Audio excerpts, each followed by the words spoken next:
Buen día, Néstor Molfino, un placer charlar con usted como siempre para 90.3 para Burro de Arranque. Le queremos hacer las preguntas básicas que la gente quiere saber. Vamos a empezar por lo principal. ¿Qué es el COVID? ¿Qué es el coronavirus? Hola Sebastián, soy Néstor Molfino, gracias por tus preguntas. Vamos a ir contestando de a una. La primera pregunta, ¿qué es el COVID? ¿Qué es el coronavirus? Una pequeña aclaración, COVID-19 es la enfermedad producida por el coronavirus SARS-CoV-2 o CoV-2. Hay 4 coronavirus que son muy frecuentes en los humanos. En general producen una patología leve respiratoria, como una especie de resfrío, pero en los últimos años han aparecido 3 nuevos. El que produjo el SARS-CoV o CoV-1, que fue en los años 2002-2003, que afectó mucho en Canadá, con una patología muy parecida a la que estamos viendo ahora, y que tiene una mortalidad más alta de un 10% aproximadamente. El segundo coronavirus que apareció alrededor del año 2012 fue en Medio Oriente, por eso se llama MERS o Middle East Respiratory Syndrome en inglés, que se contagia desde el camello, o se contagió del camello al humano, y todavía existe. Por suerte está circunscripta en pequeñas zonas de Medio Oriente, no se ha expandido, y tiene una mortalidad muy alta de 34%. Y el que estamos sufriendo ahora, SARS-CoV-2 o CoV-2, que produce COVID-19, que es la enfermedad, se cree que es un virus que se modificó en animales y que del animal saltó al humano. Más de eso te voy a aclarar en la próxima pregunta. ¿Cómo afecta a los seres humanos el coronavirus? Como para que tomemos conciencia, para los que decían que era una simple gripe. ¿Cómo nos ataca el coronavirus, doctor? Para completar la primera pregunta, también te quiero aclarar que estos virus, el coronavirus, cuando entra a la célula del humano, se desnuda básicamente de sus capas de proteínas y de azúcares, y queda solamente el material genético, que se llama virión. Ese material genético se mezcla con las proteínas del ser humano y produce nuevos virus, se replica y básicamente utiliza la célula humana como fábrica para producir más virus. Cuando ocurre este tipo de traslación, este tipo de intercambio genético, algunos nucleótidos, que son pequeñas partes de proteínas o elementos genéticos del humano, se insertan en el virus, de manera que el virus puede ser pequeñamente diferente al virus que entró en la célula. Esto se llama mutación. Estas mutaciones a veces pueden hacer que el virus sea más leve o más grave. Hasta el momento se han visto inserciones en el virus que estamos sufriendo en estos momentos en todo el mundo, pero estas inserciones o estas mutaciones no han aumentado la gravedad aparentemente del virus. Pero hay que estar atento porque el virus puede mutar simplemente por el hecho de reproducirse dentro de células humanas, y se mezcla con proteínas humanas, y estas proteínas humanas le prestan, si se quiere, o le dan fragmentos de proteína que lo modifican. Este coronavirus que estamos sufriendo ahora se transmite por aerosolización, por eso hay que protegerse con máscaras y proteger los ojos en personal de salud. La gran diferencia entre este SARS-CoV-2 y el SARS-1 de hace unos 20 años atrás es que este SARS de ahora se reproduce activamente durante los primeros 7 días en la parte alta del aparato respiratorio, en la faringe, digamos cerca de la boca, y eso hace que cuando el paciente habla o estornuda o tose, la cantidad de virus que sale al exterior sea mucho mayor que en el caso del SARS-1. El SARS-1 se reproduce activamente en la parte profunda del pulmón, y cuando el paciente tose o estornuda, la cantidad de virus que sale es menor. Eso por suerte, porque el SARS-1 es bastante más mortal que el SARS-2 que tenemos ahora. El SARS-1, como dije, tiene una mortalidad de un 10%, y el SARS-2 tiene una mortalidad en este momento en Argentina creo que es del 5%, en Estados Unidos es de 0.5%. Esto depende de la cantidad de infectados que se miden y depende también del sistema de salud, puede ser variable. En Italia es de 8 a 9% la mortalidad.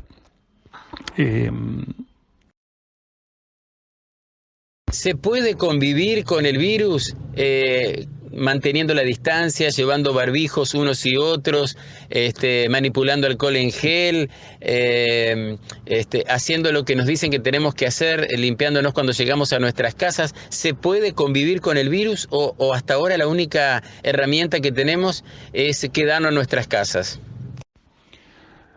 Bueno, con respecto a si se puede convivir con el virus, creo que la respuesta corta es sí, tomando las precauciones. Hay estudios recientes publicados hace 1 o 2 días que muestran que el coronavirus, este coronavirus va a estar produciendo afecciones probablemente en los próximos 2 años en todo el mundo. Eso no quiere decir que va a haber cuarentena por 2 años, pero sí que los sistemas de médicos tienen que estar alertados sobre el diagnóstico, porque ahora empiezan a aparecer tratamientos para este coronavirus, de manera que el diagnóstico precoz, rápido, para instaurar tratamiento, puede salvar la vida del paciente. La otra parte de la pregunta es si uno debe continuar en cuarentena con aislamiento y por cuánto tiempo. Bueno, un estudio publicado anoche, casualmente, en 67 países, se hizo un estudio que viene de Inglaterra. Evaluaron la circulación del virus en 67 países antes de la cuarentena y durante la cuarentena. Y luego, usando modelos matemáticos, se trata de evaluar el R0, que es la capacidad de reproducción del virus, o sea, la cantidad de gente que una persona infectada infecta. Antes de la cuarentena, una persona infectada infectaba entre 2.5 y 3.4 pacientes.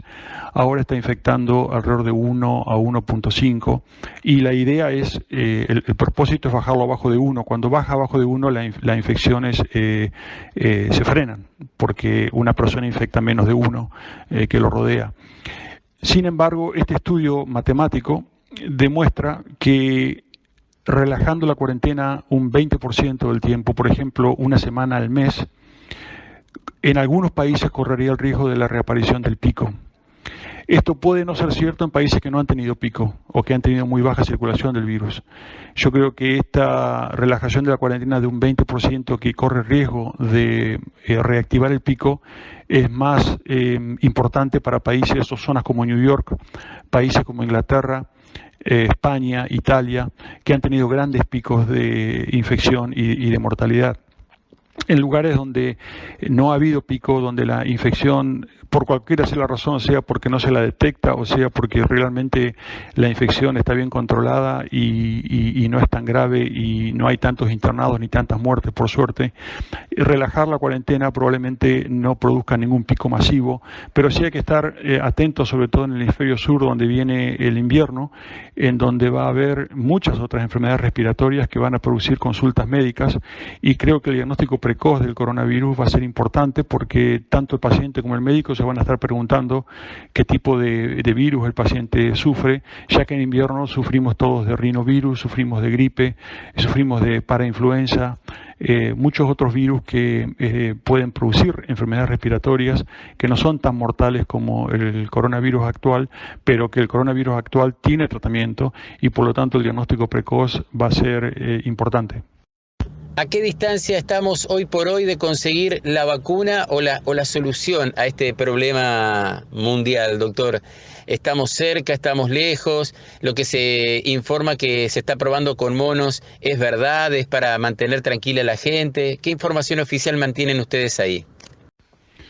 Referente a las posibles soluciones médicas, sea vacunas o tratamientos, creo que hay 3 categorías.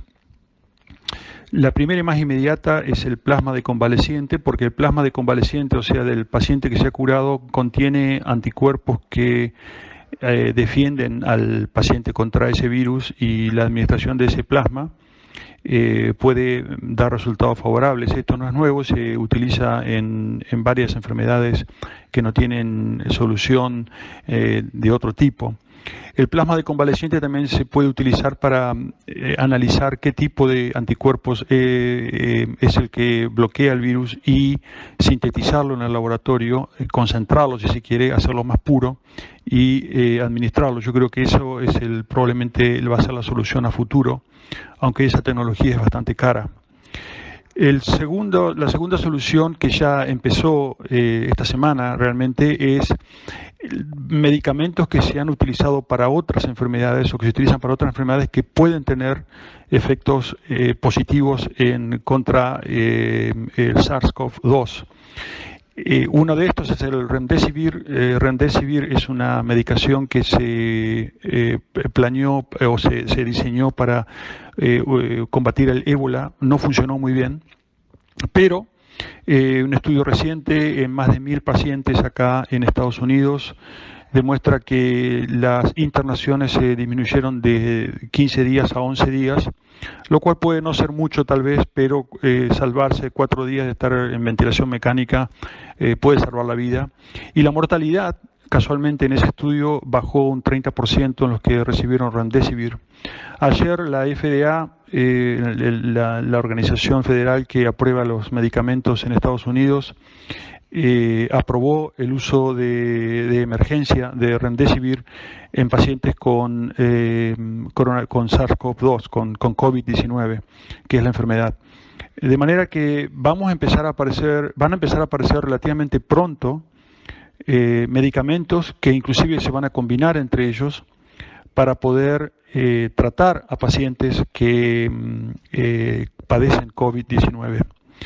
Y por último están las vacunas. Las vacunas son obviamente para cualquier enfermedad infecciosa la solución ideal, porque con 1 o 2 inyecciones por año el paciente desarrolla sus propios anticuerpos, sus defensas contra el virus. Hay un estudio reciente en 4 monos que estudios en monos no pueden hacerse por razones humanitarias, no pueden hacerse en grandes cantidades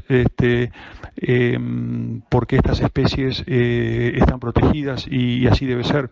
Pero estos 4 monos fueron inyectados con una nueva vacuna y luego fueron infectados y ninguno de ellos se enfermó. Es muy promisorio. Y creo que va a haber vacunas, pero probablemente no antes de un año.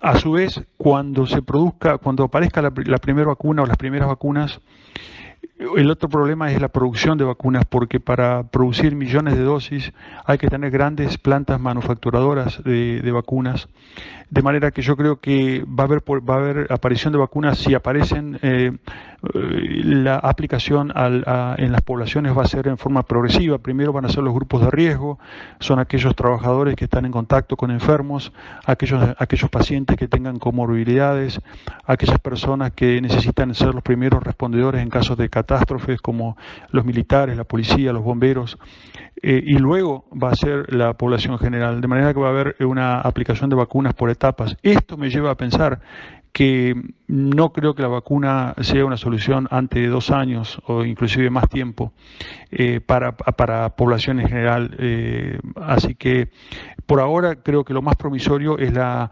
reposicionamiento de medicamentos que se utilizan o se han utilizado para otras enfermedades y que puedan ser testeados en forma positiva y aplicados a COVID-19, como es el caso de Remdesivir. En esta guerra comercial entre China y Estados Unidos, que unos dicen que salió del laboratorio, otros dicen que no, ¿qué se sabe concretamente sobre el coronavirus? ¿Pudo haber sido armado en un laboratorio o estas son teorías conspirativas? Referente a cuál es el origen de este coronavirus, creo que hay 2 posibilidades grandes. La más probable para mí es que este virus entró en un animal y el animal ya era portador del coronavirus y al pasar de un animal a otro tuvo una mutación genética como la que expliqué anteriormente, porque el virus usa proteínas del huésped y se mezcla con estas proteínas. Cuando recibe esta mutación, se vuelve mucho más agresivo y ahí contagia al ser humano, empezando esta pandemia. La segunda posibilidad es un escape accidental de un laboratorio como el de Wuhan, pero estos laboratorios que trabajan con materiales biológicos e inclusive con armas biológicas son extremadamente seguros en todo el mundo. Tienen regulaciones que hacen básicamente imposible, inclusive hasta quien quiera sacarlo a propósito al virus, con un ataque terrorista, digamos, es básicamente imposible poder hacer ese tipo de maniobra. De manera que yo creo que lo más probable haya sido, como ocurrió ya con el SARS-1 en el 2002-2003 y con el MERS en el 2012, no es raro que haya ocurrido nuevamente, y tal vez vaya a ocurrir nuevamente algún día, en una transferencia, una cross species, un cambio de especie de animal a humano. Las teorías conspirativas sobre que esto es un plan para eliminar gente, acompañado con leyes para el aborto, acompañado con hambre, para eliminar la población mundial. Primero que nada que son unas payasadas, y segundo, lo más riesgoso de las teorías conspirativas es la cantidad de gente que las cree. Lamentablemente existe mucha falta de información o información de personas que aparecen en medios de comunicación con el afán de poder promover estas teorías conspirativas, muchas de ellas con creencias profundamente religiosas, erróneas, creyendo que existe un plan maestro para destruir el mundo a través de este tipo de virus, y hay que tener mucho cuidado y realmente ignorar y no escuchar ese tipo de personas que pueden realmente en momentos de ansiedad y inclusive de pánico que sufren las poblaciones, la gente se vuelve muy susceptible a creer cualquier cosa. De ahí que el manejo de información ha sido siempre utilizado en las grandes guerras.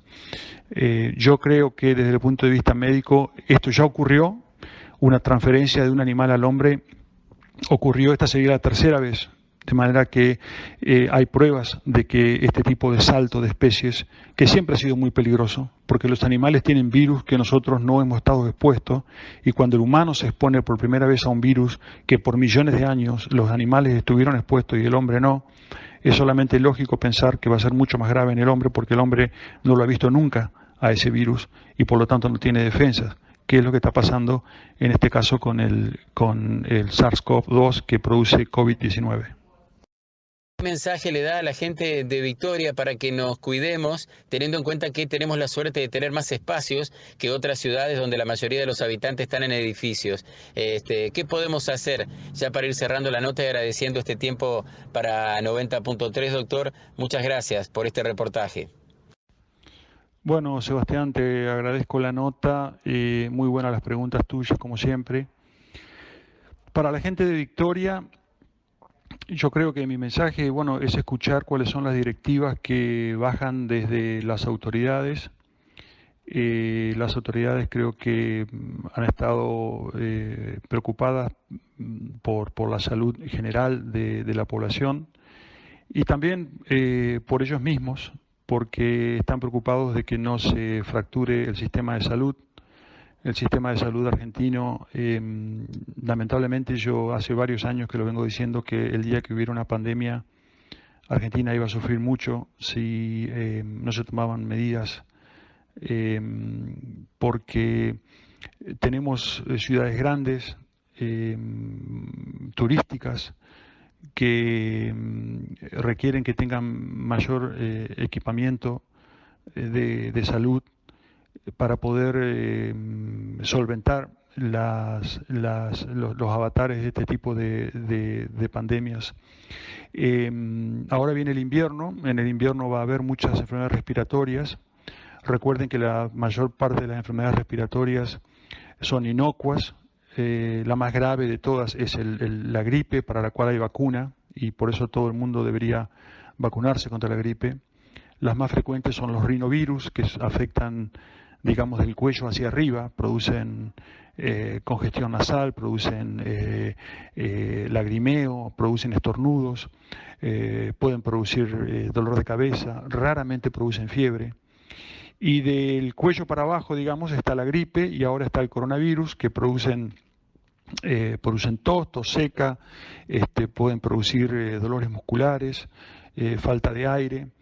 El coronavirus también se ha demostrado recientemente, porque uno está aprendiendo a medida que va viendo más pacientes, que un 10% de los pacientes puede tener síntomas digestivos como diarrea.